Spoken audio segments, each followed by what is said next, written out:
Hello everyone, we are back today with our 5th installment of our monthly FAQ, and there's tons of questions here today.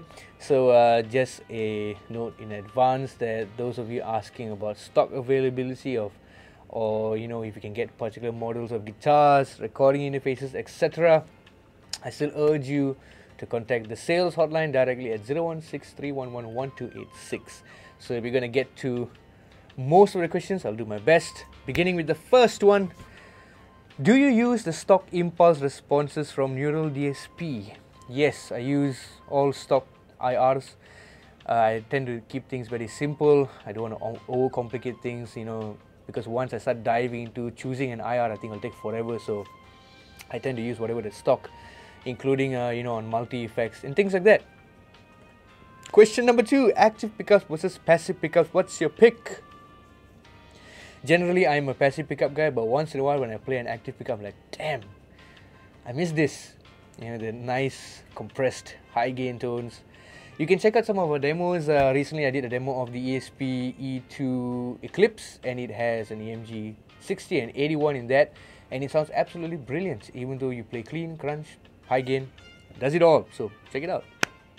Adam Audio T5V versus the A5X. So the T5V is a much more entry level, and the A5X is much more up there, higher end, more expensive. So I've been talking to a few of the salesmen in our store, and what they tend to notice between the T5V and the A5X is, with the A5X is much more detailed, a lot more flatter, as a lot of people like to say, but it truly is, and it is perfect for if you want really detailed mixing. It covers a large frequency band. You tend to hear more things compared to T5V. So that is what I'm hearing. When you purchase the A5X, you're going to get much more detail. Overdrive plus overdrive or distortion for playing riffs. I prefer overdrive plus distortion, because an overdrive plus overdrive might not get you to the edge of high gain that you want. So I'm definitely a overdrive plus distortion. I find it a bit more versatile that way. Is Mooer GE200 good? Thinking of buying it. I was actually surprised the first time I tried it. I brought it home one day and plugged it direct into my interface, and I tried out the first preset, and I was like, wow, this sounds good. And it's priced under 1K, it's about 800 plus. And when I tested it, I was like, the Boss GT1 is completely obsolete when compared with the GE200, because you can actually upload your own IRs. You can split your signal to have one signal to have a cap sim, so you can go into a mixer and you have another output to go into your amp, and you can turn off the cap sim there. So I think it is an excellent starting point. Tak ada question, but just bought GE250 from you guys yesterday. Currently waiting for shipping. Oh, thank you very much. I'm a bass player playing guitar. Any metal tips, techniques you can share? Work on your right hand. Your right hand is really important when playing metal. Work on your downstrokes, your alternates, your triplets. Turn on a metronome and just go at it. So focus on your rhythm. Boss ME80 compare to Mooer GE150, mana lagi bagus? Definitely GE250. The ME80 it's so old. It's so old technology. It's easy to use, but I feel that there's no cap sims in there. If you want to turn on the cap sim, you have to plug in a jack into the headphone output to turn on the cap simulators. They are obsolete, they are old, it's not new technology. The GE250 is way better, and there's so many more amps and effects on the GE250, so definitely the GE250. Macam mana nak install Mooer Studio? Dah lama pakai GE200 tapi tak tahu nak install kat mana. Okay, saya akan tinggal satu link dalam description box di bawah. Bro boleh klik link tu dan download Mooer Studio. It is usually a zip file, so you need to unzip that, start the setup, and you are good to go. Best MIDI controller. Now, I'm not much of a MIDI controller guy, but I definitely found that the native instrument control keyboards like completely excellent, because we had a guy from NI come down to Music Bliss, and he kind of like showed us the controller being used along with the complete software, and it's absolutely mind-blowing what you can do with the software. Everything from scoring music and and orchestral stuff for movies. You know, you can compose anything using their MIDI controller and their software paired together. To this question, recommend a multi-effects to use flanger, chorus and etc. together at any given time. I can recommend, since you're just talking about effects, you did not mention if you needed any amp simulators, you can check out the TC Electronic Plethora. So it's basically a tone print pedal board. So all of their pedals which are tone print enabled, they have crammed it all into one unit, so you can turn on all different modulations, delays and reverbs, 5 in one preset. So you can do that. Or, but personally I use a Fractal AX8 which is now discontinued, but the FM3 can do something similar in the sense that you can combine all different modulations at one go. So that's what I actually do on my AX8. I have a flanger, phaser, chorus and everything running in one preset, so in case I need to change effects on the fly, I can just do it in one preset, because I hate changing banks. Another one you can actually consider is probably the Boss MS3. So if you already have analog pedals and you just need modulation and other effects, you can check out the Boss MS3 as well. Next question, humbucker or single coil pickup, which one is better? There is no better or worse, they have their applications, you know, Jimi Hendrix, single coil, Jimmy Page, humbucker. So it depends what you play. There is no one better than the other. Best budget friendly 7-string for recording between the 2 and 3K range. I can recommend you two models that we currently have in store, which is the LTD EC257. And if you don't like the single cut design, you can check out the Schecter Oman Extreme 7. So they're both around 2.1K and 2.3K respectively. So you can check those out. They feel really good. I kind of like the feel of the 257, and they're built very well for the price. So you can check those couple of models out. What are 5 of your must-have pedals in your arsenal? Okay, definitely a wah pedal, 1 overdrive, 1 distortion, a delay, and probably an EQ pedal to boost my solos or change the tone of my guitar. So wah, overdrive, distortion, EQ, delay. This would be my must-have. Brian May sound. Well, you can check out this clip that I did with the Mooer Black Truck.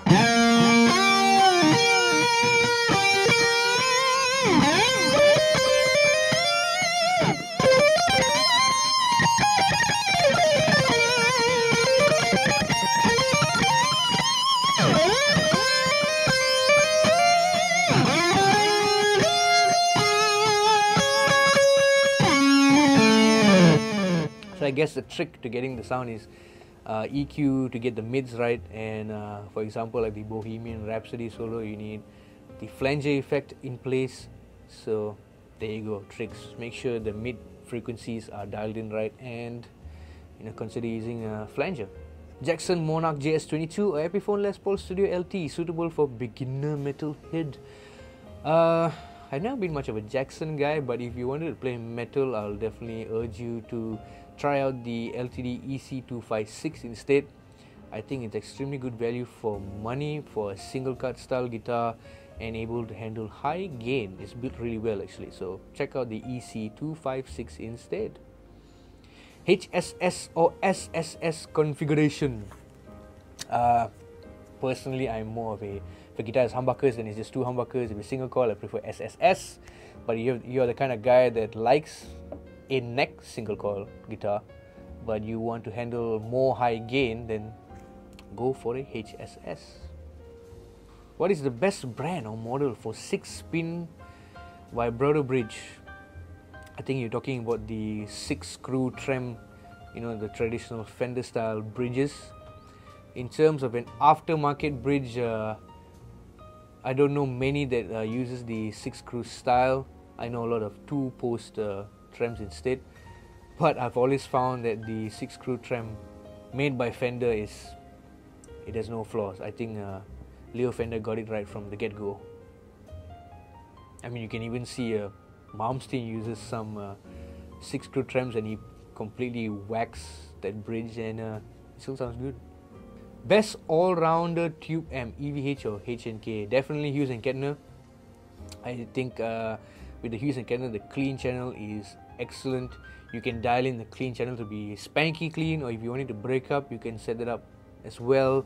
And of course, you can even plug in your pedals into the H&K. I find it a bit more pedal friendly. Now the EVH gain channel is definitely a monster, and I love the gain the EVH compared to the H&K. But if you're talking all-rounder, H&K, and we always use that for all our pedal demos. I think it's an excellent amp. Fractal FM3 bila masuk lagi bos? Oh ni lama lagi, because we just heard that the factory is having some issues producing the multi-effects due to a shortage of parts, so we cannot confirm when is the next ETA. Very sorry about that.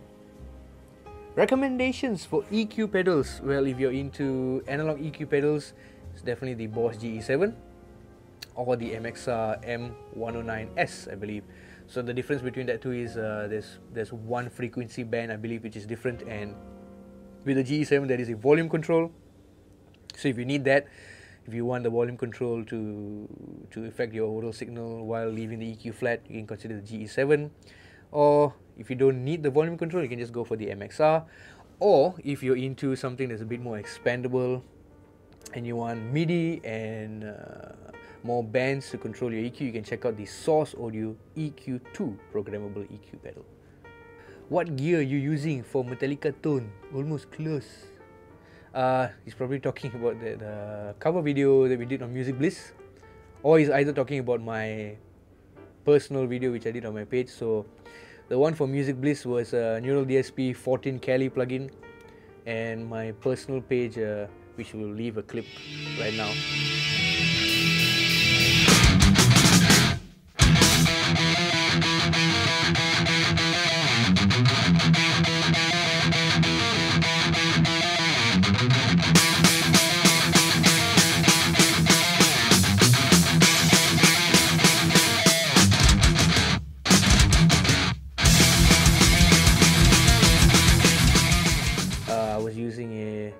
Neural DSP archetype Gojira for that. How many watt is enough for small gigs? So I feel that if you're using a tube amp, 15 to 20 watts should be sufficient for a small gig. If you're using a solid state, at least 60 to 100. I find with solid states, if you're going to be gigging, just go for 100 watts straight away, because to keep up with the drummer, 50 or 60 might be just on the edge.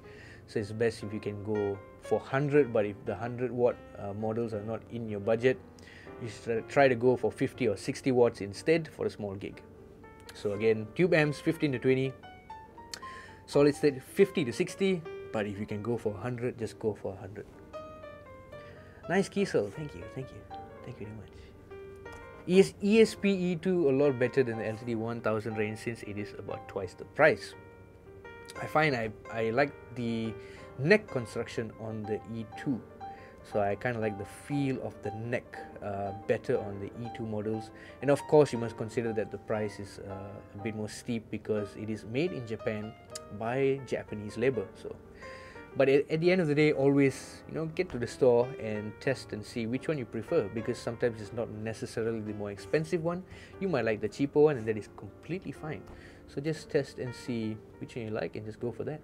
Digitech drop or EHX pitchfork pedal. So if you're going to be purely drop tuning, definitely the Digitech drop, because it is built specifically for dropping your tuning. The latency is almost close to none compared to the EHX. It is more of a pitch shifter, so you can think of it in terms of it's pretty similar to a Boss PS6 or your TC Electronic Brainwaves. So it's a different concept over there. So if you're going to be doing more pitch shifting effects and harmonizing, to use the pitchfork. If you just want to drop tune your guitar, then the Digitech drop. Best loop pedal in your opinion? Anything from Boss, because it cannot spoil on you live. If you're a full-time loop pedal kind of guy, definitely the RC300. If you need something more basic, you can go for the RC3, RC1. So I definitely prefer Boss because so far it's never failed on me. How does compression pedal affect our tone? So you're talking about affecting tone, right? So if you're talking purely from the sense of tone, it can squash it in a bit and probably bring out, some compressors bring out more low end. Some of them make the tone a bit more brighter, they sweeten the tone. So what I always prefer is when I'm buying a compressor pedal to always make sure there is a blend knob, so I can blend how much of the compressor pedal is inside my signal, because maybe I've already dialed in a particular guitar tone and I do not want the compressor to completely change that sound. So when a compressor pedal has a blend knob, you can easily blend how much compression you want into your signal without coloring your tone too much. So for example, like the exotic SP comp is a great example of something with a blend knob and something that I use. Or you can check out the Wampler Ego compressor, another great option also. Recommenders, the best starter monitor headphones. So I've always recommended that people try to at least go for an Audio-Technica M30X at least, or M40X. But if you are completely on a severe budget, you can check out the Mackie MC100. It's really affordable. It's only 165. It can work as a starter monitor headphones. Thoughts on Boss Katana 50 Mark II? I think it's excellent in the sense that for that price, you actually get all the Boss effects built into the amp as well, as long as you use the Boss Tone Studio software on your PC. You can program, a couple of channels to use for a gig, get the foot switch, and you're good to go. So what's great is if you are unfamiliar with a lot of different modulation effects and overdrive pedals and stuff like that, you can get the Boss Katana. It's #1 an amplifier, and you can explore all the different effects via the Boss Tone Studio and decide if you want to expand and get a pedal board based on what effects you like. Do I need to practice scales or by songs? Both. You need to practice your scales with the metronome, memorizing it, knowing where the position of the scales are, the boxes, and of course you got to learn how to apply it to a song, or learn songs to build your vocabulary of licks. So an example, if you learn a scale, it's just a box, so how would you apply it in a song? Then you study a song which uses a similar scale, and you can kind of get an idea how to use a scale in the song. So you got to work both ways. Learn the scale, memorize it, use it as an exercise, and then of course look up songs that you like, and you can see how to apply scales in a musical context. Why pilih ARISTIDES guitar, bro? I find that it is a very unique guitar. For those that don't know, ARISTIDES is not made of wood. There's no wood on the guitar at all. It is a one-piece. The entire thing is made of one-piece Arium. The body, neck, and everything, and the fretboard is made of Richlite, which is a composite material, and no weather or climate can affect the guitar. It's going to stay stable throughout, and the resonance is extremely awesome. So for those who are they're looking to spend like 12,000-15,000 and above, and you want something a bit more unique that for sure is going to sound great, then the ARISTIDES I find is an extremely good option. Best pickups to pair with Epiphone LP standard for rock, J-rock, drop D genre. Active or passive? Someone asked a similar question in the last f.a.q, but I can't remember if it was you or not. I have recommended the Seymour Duncan JB Jazz. I find that you can't go wrong with that combo. It's definitely going to elevate the tone of the guitar, make it sound better, and it doesn't take away too much from the original tone from the guitar. It just adds on more. Is 20 watt too much for bedroom practice? I think not. I started with a Cube 30 watt. I think is good enough. I think that you should not worry about wattage too much. You should worry more about the speaker size. So I find that anything smaller than 10 inch, no oomph. Yeah, you're not going to feel anything. 8 inches, 6 inches, you really can't feel the guitar tone. I feel it is completely uninspiring. So I would aim for an amp with that has a speaker which is at least 10 inches and above. Hello, boleh ke rekod gitar pakai iPad Pro sambung dengan Mooer GE150? Tak boleh, because the GE150 cannot function as a USB interface. So it is only the GE200 and above that can function as a USB interface. And of course you gonna check if the iPad Pro can power the device. So it is better if you buy an interface which can work with the iPad Pro, and then you plug in the Mooer GE150 into the interface and then into your iPad Pro. How to record video of we play guitar? Guna kamera. Just kidding. Saya rasa soalan ni sebab dia tengok banyak orang cover lagu-lagu online ke apa. Macam mana dia record? So two things, either they record live, dia memang tengah record live, so dia on camera, dia start recording audio, dia main, and then what you do is you open your video editor and you sync the audio and video together. Or some people, they're miming, they just mime to the riff. Like sometimes I record some riffs, they are not being played live. I already recorded it, and then because I wrote the riff, I know how to play it, I just mime to the riff for the video.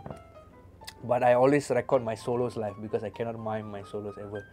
So yeah, you need to record your video and audio and then use a video editor to sync both the files. Can you do THBB10 review? He's talking about the Ibanez Tim Henson signature guitar. Unfortunately, we never have it in stock. If it comes in, it's usually because of a pre-order. So if there's any kind soul who wants to loan me the guitar for a demo, you can bring it to Music Bliss and find me. Best sound output from multi-effects, straight to input jack or 4-way cabling method. I don't use 4-way cabling method. I think it's a bit leceh, because what if you go to a gig and the amplifier doesn't have an effects loop? Or you want to bring your own amplifier, you can bring your own amplifier, but some days I'm extremely lazy. So what I do is I never use 4-way cabling unless you have an amp that you're going to bring to every gig, fine. But if not, I always I'll just go to a venue. I use an AX8 fractal, so I'll just send that to the front of house, one line, and then the second line I'll just depend on the amp. If the amp have an effects loop, I'll put in the effects loop. If it doesn't have an effects loop, I'll just put it in the front input. So yeah, depends how difficult or easy you want to make your life.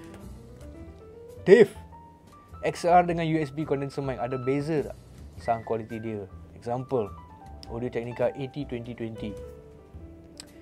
Generally, there is not much of a sound difference. It's quite the same, but with USB mics, there might be a bit more noise because XLR mics use a balance cable. So balance cables eliminate noise. You don't have noise. You can't really get any noise unless it's a ground loop, which you can turn off with the DI box or your interface. So main difference is with USB you might have some noise because it's not a balanced cable. With XLR is going to be completely quiet. Amp modeling versus real amp. Depends on the situation. Whichever makes it easier. If I could record with real amps in the studio, I'll definitely do that. But when I go live and I can't drag a real amp with me, amp modeling. So pros and cons, own both. Because there are days when you will get tired of amp modeling and you're like, damn, I want to blast a real amp. Use a real amp. Best and cheap flanger pedal in the store.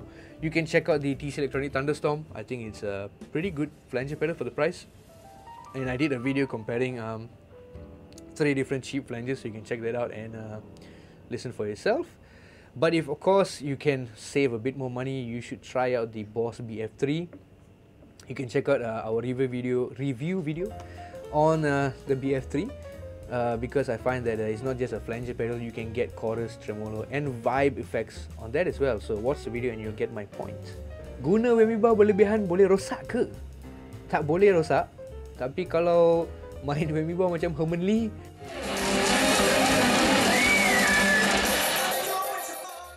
memang boleh rosak ah. Hello, saya punya gitar wiring harness rosak. Saya nak tukar. Ada cadangan? Ya. Cadangan terbaik adalah singgahlah ke Music Bliss dan hantar gitar anda kepada technician kami. Kita boleh tukar. Booster dulu, or distortion dulu. Depend. Kalau nak increase gain, booster dulu. Kalau nak boost volume, then the booster should be after the distortion. So before this, if you put the booster before the distortion, it will up the gain. If you put the booster after the distortion, it's gonna. What did I say just now? I forgot what I said. What was it? If you put the booster before the distortion pedal, it's gonna increase the gain. If you put the booster after the distortion pedal, it's gonna increase the volume. So depends. What do you want? Can you show us your pedal board? Of course lah. Gather around, children. Everybody, I'm gonna tell you all a story. I'm going to tell you all the story of my journey of using so many pedal boards throughout my entire life. So I think my first ever pedal was a Boss DS2 because I liked Kurt Cobain. Then I sold that and got a Behringer Hellbabe wah. It's absolutely horrible wah pedal. Eventually I got a Boss GT8 and I used that for a few years. And then I decided to use individual storm boxes. So my first pedal board after the GT8 was stupid big. It was like this big. It was a Diego tour-man pedal board. And when I had gigs where the venue was on the first or second floor, I needed to have a friend to carry it together with me. It was not practical. So there was a lot of pedals there. It was like, I'm looking at the picture right now. So there's a tuner, phaser, wah, compressor, boost, overdrive, distortion, volume boost, chorus, volume pedal, tremolo, delay, reverb, and another delay. Yeah, it was crazy. So I got tired of that. I sold a lot of the pedals and then I bought a pedal train. I bought a Mesa throttle box, Strymon El Capistan.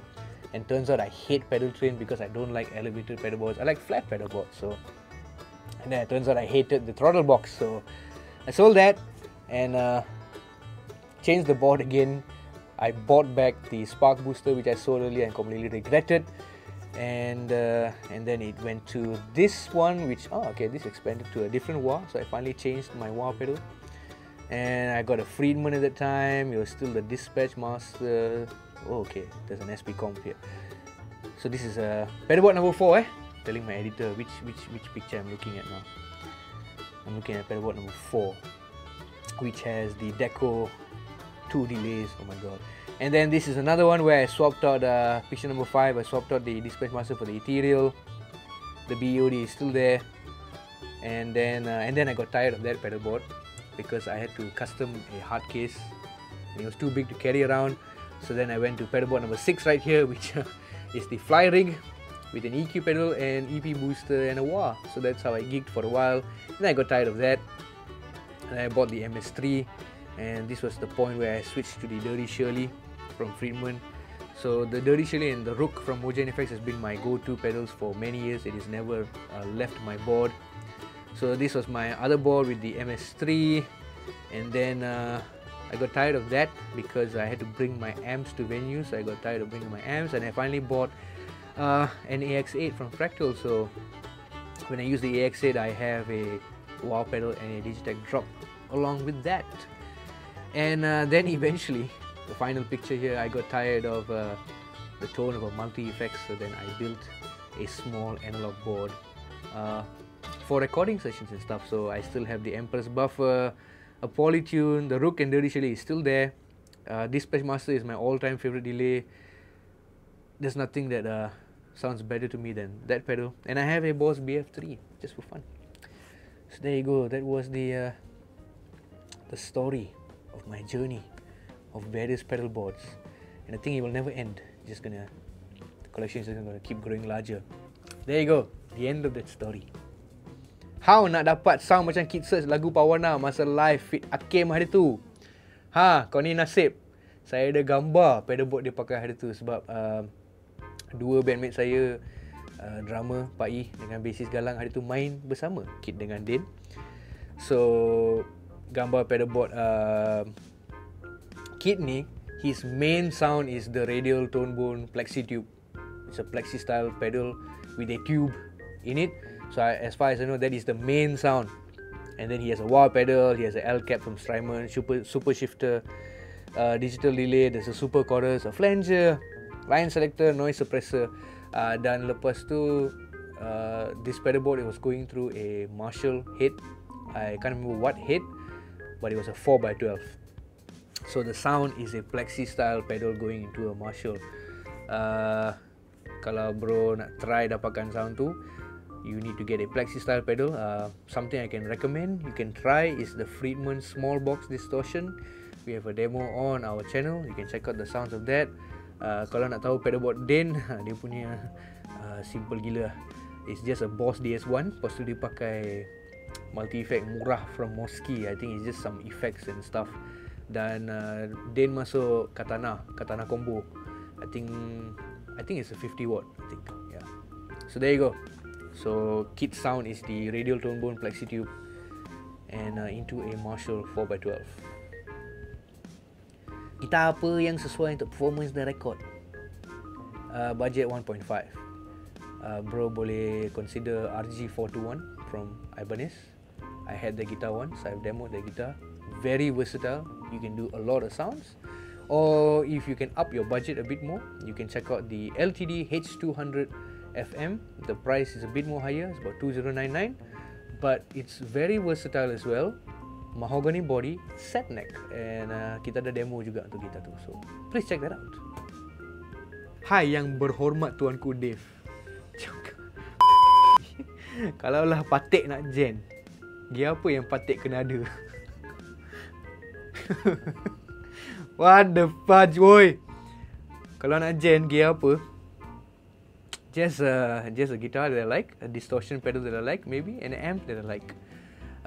Noise gate, maybe. I don't really use noise gates in my setup. Most important is your right hand. Learn how to mute your strings and mute your rhythm chops with your right hand. I think that is the most important thing. If you can get that right, then you can play djent on any setup in life. So there you go. That was all the questions for this month's FAQ. Hopefully I've helped some of you with your curiosity. And if you have more questions, you can send them in our, in the comments down below, or you can follow our Instagram. We will post a story asking you questions to ask us.